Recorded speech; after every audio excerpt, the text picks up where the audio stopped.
If Black Lives Matter, what's up with all this gentrification? It's going to be a quick one, but it's going to be an intro into a series that I just want to delve into, I guess, liberal white tea people. You know what I mean? Where I want to look at liberal people, liberal agendas, liberal ideologies, liberal philosophies, and what they result in. And how, at the end of the day, liberal ideologies and philosophies are worse a lot of the time than conservative ideologies and philosophies, specifically for Black people socially and economically. Gentrification. Gentrification is basically when an area that was majority Black, minorities resided in this area. They usually didn't own the property, which is why gentrification is possible. But where in the area that minorities resided in an area, it is in a state of transition where usually white people from a higher socioeconomic class are moving into the neighborhood. It used to be called urban renewal. Some people call it urban revitalization, where they'll move into areas. They'll purchase the real estate, where investment companies or developers will purchase the real estate. They'll develop it, renovate it. The property value goes up and it becomes unaffordable for the traditional people who lived in that area, whether they be minorities who are Spanish, African American, the list could go on. Right now, we see gentrification going on all across the country, from California to Chicago to Washington, D.C. to, New York, it pretty much already took place. It's a done deal. To areas like Philadelphia, where I'm from. I live in a neighborhood that's traditionally Black and Spanish with some white people. Over the past 10 years, I've seen the traditional inhabitants of that neighborhood completely eliminated, obliterated, decimated. And basically in Philadelphia, a lot of Spanish and Black people are being pushed to move out to the northeast and to the surrounding suburbs, which are like lower middle class. One of the things that's problematic about that is that these surrounding suburbs traditionally don't have the infrastructure that poor minorities need in order to provide for themselves. These suburban areas usually don't have public access to public transportation. They usually don't have access to the type of jobs minorities would need, and like the type of public health and public resources minorities would need.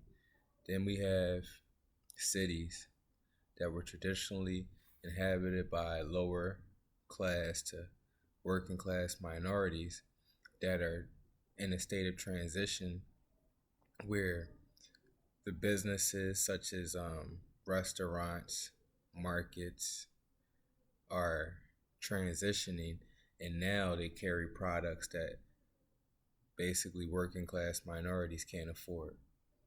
Like you'll see a transition from like a normal kind of like a hood market or like the hood stores, the bodegas, to like all natural stores, higher end supermarkets that sell products and food that minorities just can't afford. So the minorities that are left in the neighborhood, if they are fortunate enough to have possession of like some type of home, they usually can't afford to live in the neighborhood. Furthermore, we see a lot of schools closing down. A lot of schools that were public schools closed down and literally become like luxury lofts for like yuppies and hipsters. This is just like an introduction to this.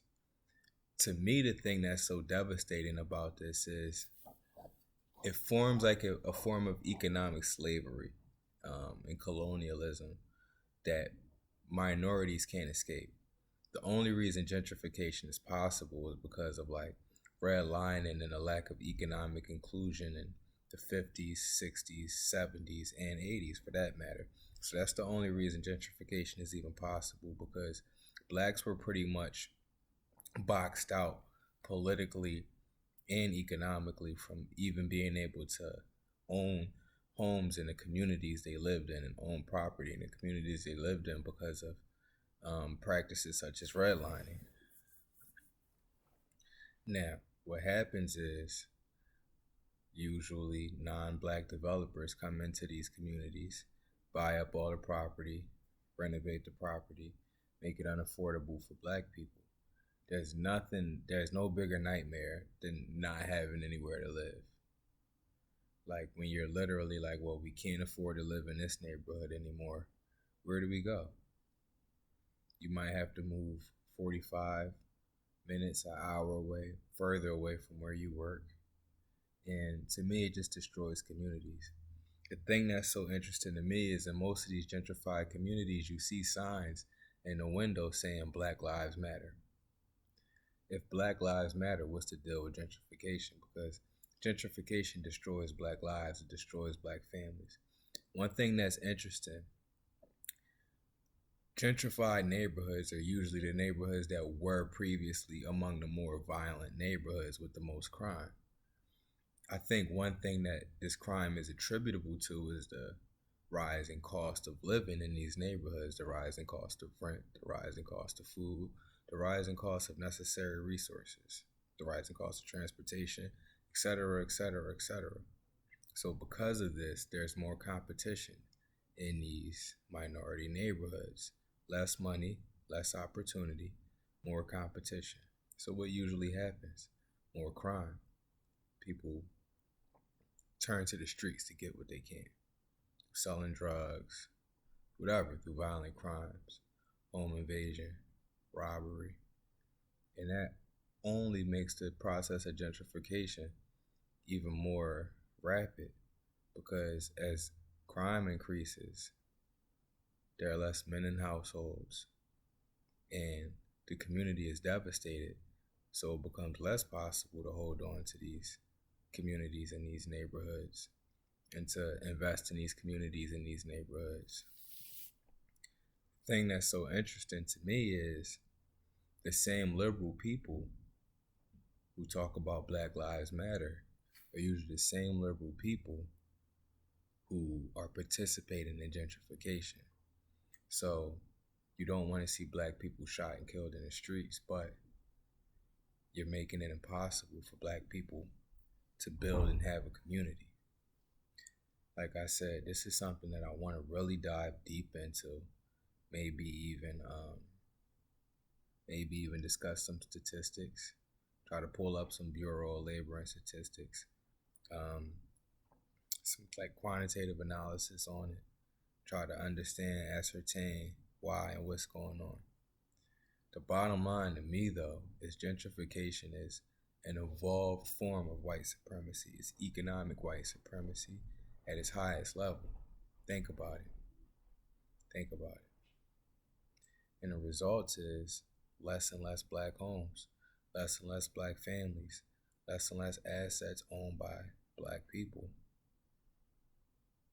So even though it might not be like a violent, aggressive form of white supremacy, a blatant form of white supremacy, it's certainly white supremacy. I can say as somebody who lives and is from like a city that is like facing gentrification. Its effects are horrible, its effects are devastating, its effects are heartbreaking. There's nothing more heartbreaking than like walking down a street that was proudly like diverse with Spanish people and black people, Spanish culture, black culture. You hear art, music, you smell food cooking, and then bam, craft beer, craft breweries, overpriced restaurants with a bunch of privileged, usually white people, walking around with smiles on their faces, promoting all these liberal causes on the one hand, but on the other hand, they're destroying what was once a proud, long-standing black community.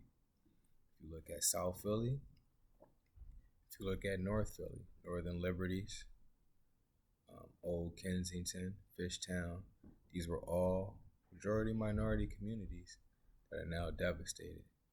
Look at all the schools that used to be schools, now they're luxury condos.